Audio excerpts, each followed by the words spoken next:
Bora, galera, bora para mais um podcast do esporte, um podcast para a gente falar da noite de quarta-feira, né? Rodada de Sul-Americana e Libertadores. Antes de tudo, tá? Queria começar falando de Atlético Paranaense, né? Que demitiu o Fábio Carille, anunciou já o acordo com o Felipão, né? A contratação do Felipão. E eu ontem ainda dizia, né? No podcast, eu ainda não tinha tido a informação. Goleada é muito doída, é muito sofrida, é o que eu falei, desmoraliza muito. E eu, assim, tá tentando dar uma moral aqui, mas eu realmente não comentei sobre isso, mas eu, pessoalmente, eu achava que o Fábio Carille não ia resistir. E eu não tinha tido, até a hora que eu gravei o podcast, eu não tinha tido a notícia da demissão do treinador, né? Isso se concretizou, goleada histórica cara, assim, o que a gente pode fazer é só lamentar, né? Só lamentar. O clube como Atlético Paranaense, que a gente considera ser um dos clubes bem, cara, bem geridos, uma goleada desse tamanho, você demitir o treinador e já traz outro, assim, óbvio que traz um bom treinador. O Felipão, ele é indiscutível. Os últimos trabalhos dele no Brasil, onde que foi, hein? Será que foi no Palmeiras? Eu não lembro agora, não tenho certeza se foi, mas ele fez um bom trabalho no Palmeiras, né? Foi campeão brasileiro, por exemplo. Eu não lembro se ele passou depois ele passou no Cruzeiro, se eu não me engano, né? Ah, isso aqui aí, aquele Cruzeiro não é nível de comparação para ninguém, né? Eu não lembro se foi o Felipão, se foi o Luxemburgo. Agora eu não lembro os últimos trabalhos do Felipão, mas, cara, pelo Palmeiras foi o quê? 2018? Foi um grande trabalho, foi campeão brasileiro. O objetivo era a Libertadores naquele momento, ele acabou sendo eliminado.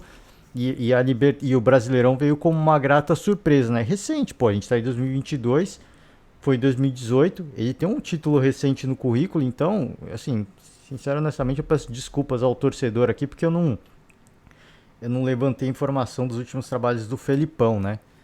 Acho que não foi Cruzeiro, cara, agora eu não tô lembrado. Tava o Luxemburgo lá, né, quando chegou o Ronaldo.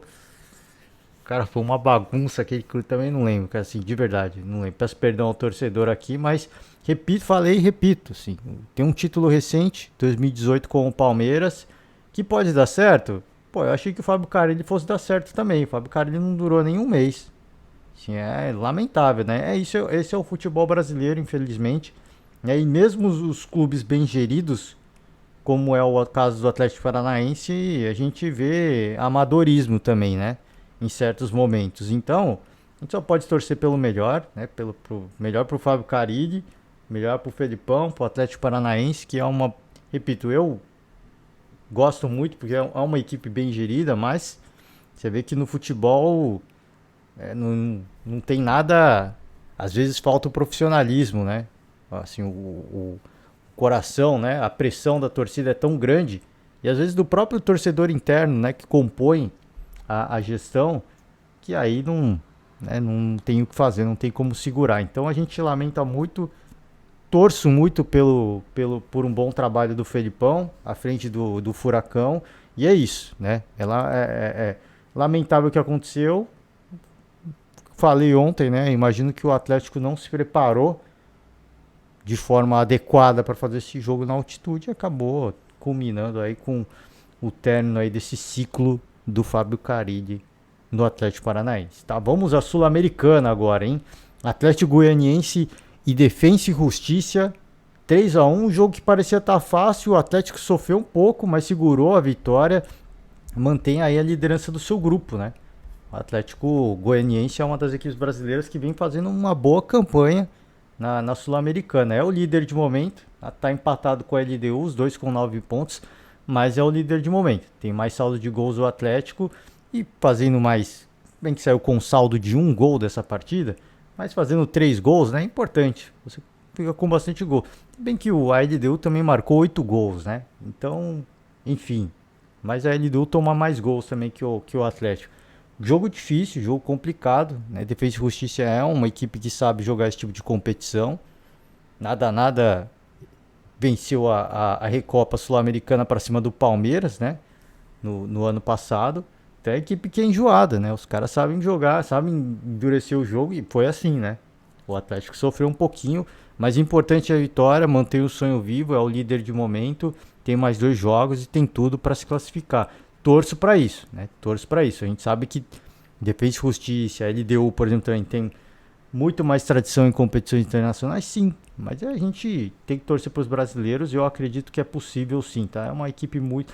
Ainda mais jogando em Goiás, é uma equipe muito difícil de ser batida, tá? O Fluminense venceu o Júnior Barranquilla 2-1, estreia do Fernando Diniz, tá?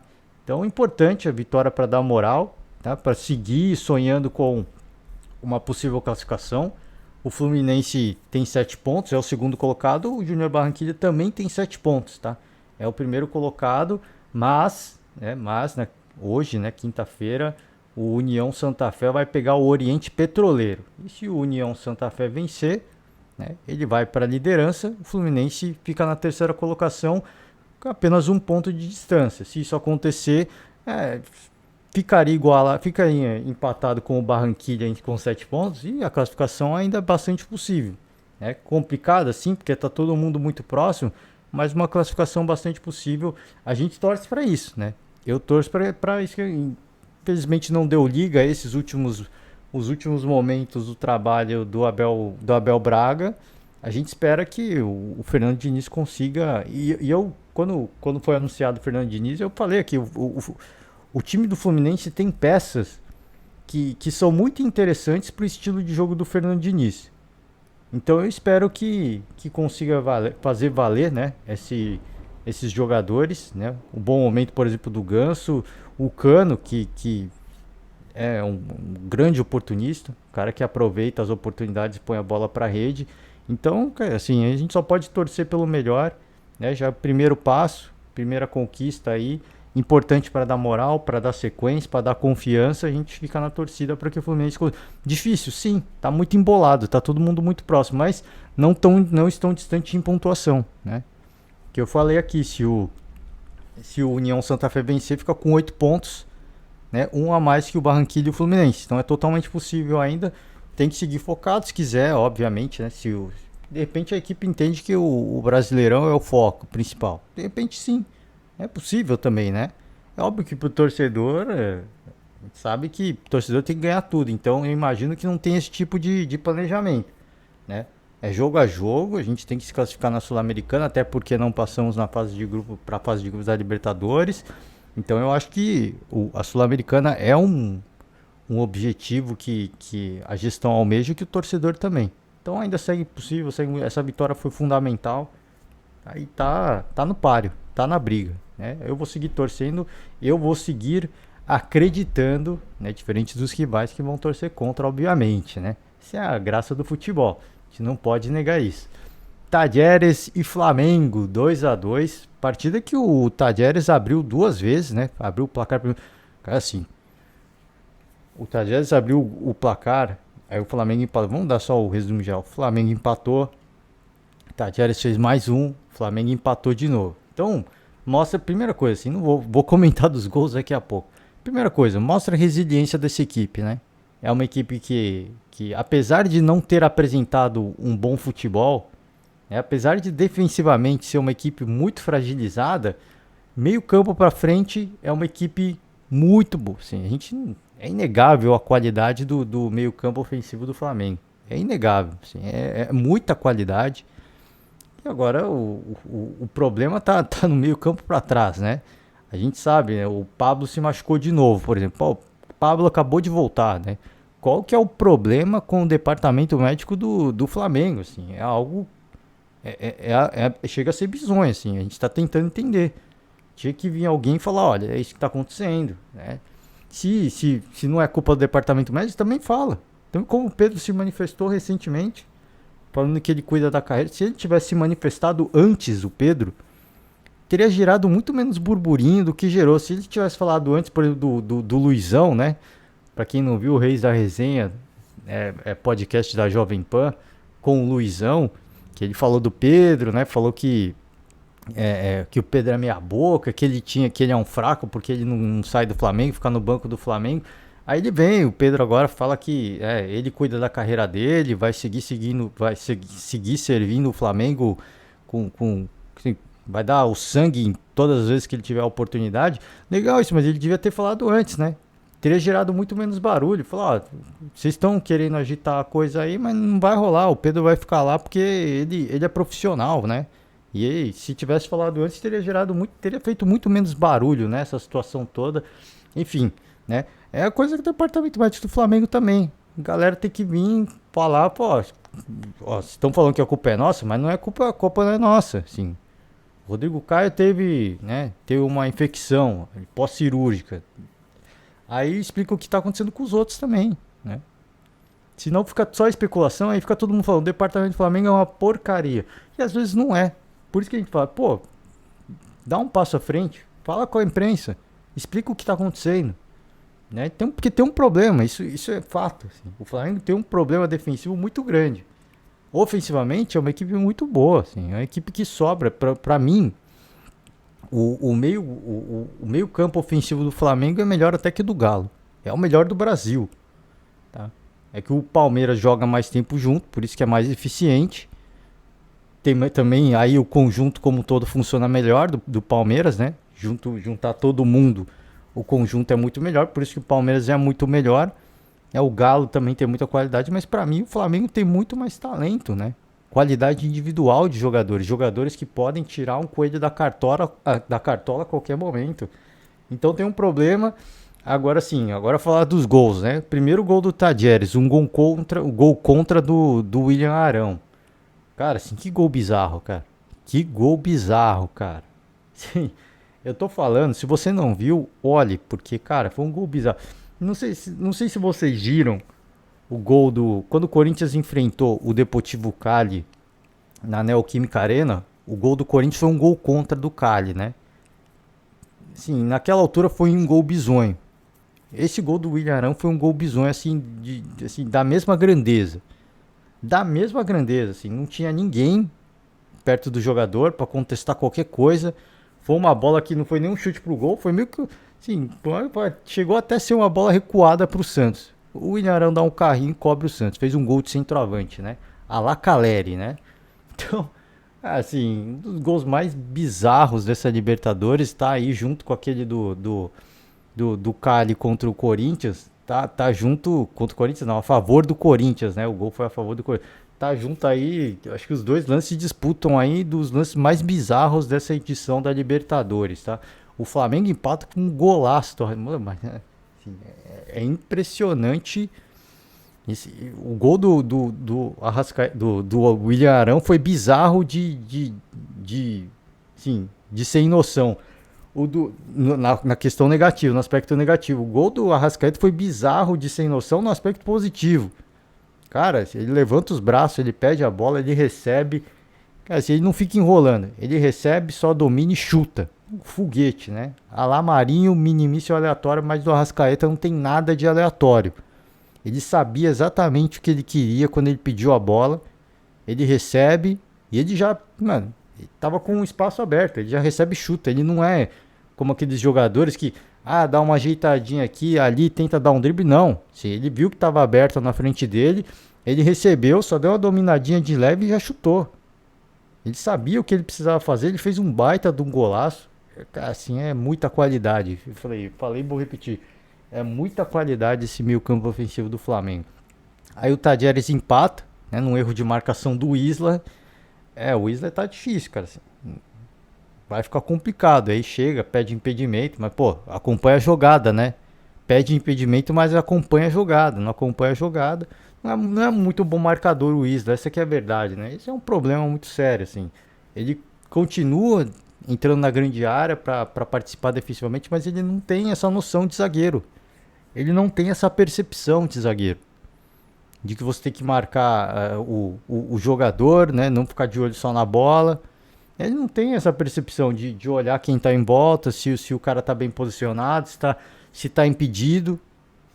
Então, assim, é realmente complicado. Assim, a torcida tá na bronca com ele, com razão, e cada jogo que passa, como diz o Mauro César Pereira, o Mauro César falava do Rodinei, né? O Rodinei ele é infalível. Quando você acha que ele vai falhar, ele falha. Ele é infalível. O Isla tem sido igual também. Você não tem um jogo que ele não comete uma gafe. Foi o gol do Tadieres, gol que colocou o Tadieres na frente de novo. E aí o Flamengo faz mais um gol, um belo gol. O Pedro recebe e já encobre o goleiro. Cara, que gol, né? Que belo gol, aliás. Né? Então, falei, vou repetir, vou ser repetitivo, como diria Mauro Betting. A lá Mauro Betting, vou ser repetitivo aqui. O Flamengo tem muita qualidade ofensiva, mas defensivamente tá um horror, cara. Tá um horror. E aí o torcedor vai ficar na bronca com o Paulo Souza.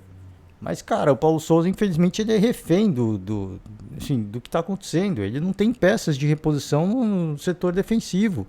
E, aliás, o Santos jogou como titular dessa vez. Né? Era um questionamento de muitas pessoas por que o Santos foi contratado e não jogava titular. Jogou e fez valer essa titularidade nesse jogo importante, cara. Assim, quando tava 0-0 ainda, ele fez uma defesaça, cara. Mais uma defesaça. Cabeçada baixa no canto, ele foi buscar, mano. Impressionante, cara. Impressionante o reflexo. Goleiro de seleção, né? Goleiro de seleção também. Ele é o quarto da lista aí do Tite, né? Então, grande atuação do Santos. Não teve muito o que fazer nos dois gols do Tadieres, infelizmente. Não teve absolutamente nada o que fazer. O gol do William Arão, o gol contra, ele abaixou pra pegar a bola. E o William Arão encobriu ele, né? É brincadeira, assim, foi um dos lances mais bizarros que eu vi nesse ano, eu acho, né? Pô, procura pra ver, mano. O negócio é impressionante. E eu falei, o torcedor vai ficar na bronca porque o Jorge Jesus tá no Rio de Janeiro, tá, não sei se tá no Rio de Janeiro ou em São Paulo, mas ele tá no Brasil, né? E aí o torcedor fica naquela, né? Poxa, será que não é hora de falar com o Jorge Jesus? Tem muita gente que quer, né? Mas nem o Jorge Jesus com esse, com a defesa que tem o Flamengo hoje, nem o Jorge Jesus vai dar jeito, cara. Nem o Jorge Jesus vai dar jeito. Só se pegar todo mundo e pôr pra defender. Né? Manda o Gabigol voltar, manda o Pedro voltar, manda o Bruno Henrique voltar, manda o Arrascaeta, só se for assim. Porque, meu, tá complicado, assim. Não tem muito o que o Paulo Souza fazer, cara. Assim, mas não se vê evolução. Cara, assim, infelizmente não tem como... Cobrar evolução, assim, é uma coisa relativa. Assim, porque eu sempre falei, assim, o Cacique Medina no Internacional, você não viu evolução. Mas o Cacique Medina ganhou reforços, né? O Flamengo veio, mas assim, tem uma limitação. Né? Existe um problema no Flamengo muito sério no departamento médico. Como é que o Paulo Souza vai conseguir trabalhar se toda vez tem um jogador importante no departamento médico? E assim, jogador importante da defesa. Então é muito complicado, né? Para ele ter sequência, para ele conseguir ajustar o time defensivamente. Não consegue. Ele vai ficar mandando a galera do ataque voltar. Ele não pode fazer isso. Ele não pode sacrificar o ataque do Flamengo. Se ele quiser conter o vazamento, que é parar de tomar gol, ele vai ter que mandar todo mundo voltar. Mas não é isso que ele quer. Esse não é a ideia, esse não é o propósito. Então o torcedor, por um lado, tem que se animar, porque ele poderia muito facilmente falar assim: volta todo mundo. Vamos jogar na retranca e a gente joga no contra-ataque, né? Põe o Marinho, né, para puxar contra-ataque, o Pedro para ficar na grande área e joga com o Palmeiras, né, no ano passado. Ele poderia fazer isso se ele quisesse. Fala, tá, então estamos com problema, vamos ganhar jogo. Vai. Se é para ganhar, se é para sanar um problema que o torcedor tá cobrando, que é parar de tomar gol e ganhar jogo, então a gente vai pôr todo mundo na defesa. E a gente vou pôr o Arrascaeta para fazer ligação pro ataque, o William Arão também, colocar o Marinho, soltar o Marinho para jogar na velocidade e vamos ver o que acontece. A gente vai parar de tomar gol, porque vai todo mundo ficar do meio campo para trás, aí a gente vai conseguir uns pontos importantes aí, né? Seria muito fácil, seria muito cômodo para ele fazer isso, mas ele não quer isso. Essa não é a proposta dele, essa não é a ideia, essa não é o que ele foi pro Flamengo para fazer. Só que ele tem um problema, né? Infelizmente ele não tem peças de reposição. E aí é uma coisa que todo mundo fala. Ele olha pro campo, tá o Isla, ele olha pro banco, tá o Rodinei. O que ele vai fazer? Não tem o que ele fazer. O William Arão tá jogando improvisado na defesa, cara. Na zaga, ele tá jogando improvisado. O William Arão jogou bem com o zagueiro, com o Rogério Ceni, sim. Mas pro Paulo Souza, até pelo início de trabalho, o William Arão não é zagueiro, ele é volante. Ele tá jogando de zagueiro agora porque é uma contenção. É o que ele tem à disposição. Tem que usar. Então, assim, é realmente difícil a situação do Flamengo de elenco é difícil, tem grandes jogadores, muitos no departamento médico, o meio-campo ofensivo é uma máquina, e assim vamos, e assim vamos. Não, não foi bem? Não foi bem, mas muito passa também pelos problemas que ele tem. Dá pra tentar ajustar um jogo ou outro? Sim, mas quando ele achou que ele ia poder contar com o Pablo, ele já perdeu o Pablo. Então não tem como é que ele vai ter sequência desse jeito, né? É complicado, assim, é muito complicado. Eu entendo o sentimento do torcedor, porque é mais uma atuação questionável do Flamengo, mas, poxa, tem que entender o contexto, né? É importante, isso é uma coisa que o Mauro César sempre fala. Que a gente, óbvio que o resultado não agrada, mas tem que entender o contexto, né? E o contexto, ele é complicado, ele realmente é delicado para o Flamengo, tá? Para finalizar, Deportivo Cali e Corinthians, partida que terminou em 0-0. As duas equipes tiveram oportunidades de abrir o placar, duas penalidades, tá? E duas penalidades semelhantes, né? Uma o Cássio que cometeu a penalidade, o outro foi o goleiro do Cali que cometeu a penalidade. O Corinthians foi muito melhor na partida em termos de oportunidade de gols. Oh, o Corinthians teve muita chance, cara. Muita chance. Foi umas três por cima do gol. Mantuan, pelo amor de Deus. Que ele teve de chance para fazer gol, para abrir o placar pro Corinthians. O João, uma cabeçada, o goleiro foi buscar. Foi muito bem o Corinthians assim nas chances criadas, mas não aproveitou. Né? O Cali teve a oportunidade de sair na frente do marcador. Primeira penalidade, mal cobrada. O Cássio foi buscar. Não querendo tirar o mérito do Cássio, mas foi uma cobrança muito mal executada. E aí o Corinthians teve a sua oportunidade também, uma penalidade semelhante que o goleiro que comete a falta, né, que comete a penalidade. E aí, cara, o Fábio Santos, que não costuma perder pênalti, ele chutou por cima, cara, ele isolou. Então, cara, é que jogo para empatar. O resultado, pelo que foi o desenho da partida, pelas oportunidades que o Corinthians criou, ele não é bom? Não, porque o Corinthians poderia ter saído com os 3 pontos. Mas se você pensar que é aquela conta que a gente estava fazendo, né? Todo mundo estava ganhando em casa. E aí o Cali foi lá e empatou com o Always Ready na Bolívia. O Corinthians precisava de tirar pontos do Cali, porque o Cali marcou pontos onde o Corinthians perdeu. O Corinthians perdeu do Always Ready lá. Então já tirou 3 pontos, assim, que na conta lógica, na matemática lógica, todo mundo tá ganhando em casa. O Cali ia ganhar do Corinthians, o Corinthians freou, empatou, poderia ter saído com os 3 pontos, teria sido muito melhor. Tá? E não é nenhum absurdo falar que poderia ter ganhado esse jogo, ter ganho esse jogo. Foi melhor, teve mais oportunidades, grandes oportunidades, inclusive, diga-se de passagem, mas não soube aproveitar, não foi efetivo. E o resultado ele é bom pro Corinthians. Tá? Ele é bom pro Corinthians, por quê? Repito, o Cali empatou com o Always Ready fora. E dessa vez jogando em casa, o Corinthians conseguiu arrancar pontos do Cali. Então tá elas por elas. Sim, tá tudo, o grupo tá muito equilibrado, apesar do Corinthians liderar a tabela, estar com 7 pontos, tá todo mundo muito embolado, né? O Corinthians tem 7 pontos, o Boca é o vice com 6 pontos. O Boca venceu o Always Ready lá na Bolívia, hein? Gol de penalidade, se eu não me engano. O Boca venceu. Então o Boca fez o que nenhum outro conseguiu fazer. O Corinthians perdeu e o Cali empatou. Então o Boca está numa vantagem absurda. Tá? O Boca certamente deve ser uma das equipes que vão se classificar nesse grupo, que está bem difícil, tá? Tá bem difícil. O Boca é o segundo colocado com o sexto colocado. É o segundo colocado com 6 pontos. O Cali é o terceiro com 5 pontos. Você vê, 7, 6, 5.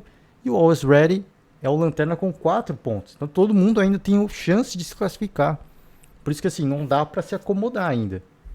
Não dá para se acomodar, porque esse time do Always Ready é um time chato, né? É aquele time que os jogadores não são bons, não são, mas é aquele time chato. Então o Corinthians vai ter que tomar muito cuidado. E se de repente perde na Bomboneira, o que não é nenhum absurdo perder na Bomboneira do Boca, o Boca se tornaria o líder, né? Se o Cali vencer o Always Ready, isso na próxima rodada, jogando em Cali, jogando em casa, o Corinthians ficaria com 7 pontos, o Boca chegaria a 9 e o Cali chegaria a 8, né? Você vê que já mexe totalmente. Então se o Corinthians empatar com o Boca, o Corinthians está praticamente classificado. Tá? É difícil, assim. O Boca não é uma boa equipe? Não é uma boa equipe no momento. Mas jogando na Argentina, na Bomboneira, a gente sabe, tem muita tradição, o estádio ali treme, né? O estádio ali é complicado, o estádio do Boca. Realmente é um caldeirão aquilo lá. Pode fazer a diferença, assim como faz pro Corinthians jogar na Neoquímica Arena, pro Boca jogar lá faz muita diferença. Então é um grupo que está totalmente em aberto e o Corinthians conseguiu o primeiro passo, que era arrancar pontos do Cali. Conseguiu dar um primeiro passo muito importante, um passo fundamental aí para a classificação, mas tem que tomar cuidado, né? Este jogo contra o Boca, se arrancar pontos do Boca, fechou, né? O Corinthians está na próxima fase, mas se perde, aí segue embolado, né? Segue muito embolado. Aí teria que ir por uma última rodada com a obrigação de vencer, né? Do Always Ready. Então, que o Corinthians tem condição sim, porque é muito mais time, né? Mas é aquele jogo que você sabe que o adversário ele é e ainda mais se o Always Ready chegar com condições de se classificar também, vai ser um jogo muito difícil, vai ser um jogo muito enjoado, vai ser bem complicado pro Corinthians, que vai ser aquele adversário que vai se defender e jogar por uma bola. E esse tipo de adversário ele é muito traiçoeiro, né? É muito traiçoeiro. Então assim, tá bem, né? Tá bem, acho que o torcedor tem que ter confiança, tem que celebrar, tem que comemorar a liderança de momento, mas repito assim, é o que eu falei, eu desenhei esse cenário aqui, né? O cenário mais pessimista pro Corinthians, por exemplo, seria seria o Always Ready até ganhar, porque eu falei, se o Cali vence, o Cali chegaria a 8 pontos e o Corinthians ficaria em terceiro, mas o cenário mais pessimista eu acho que é o Always Ready ganhar, tá?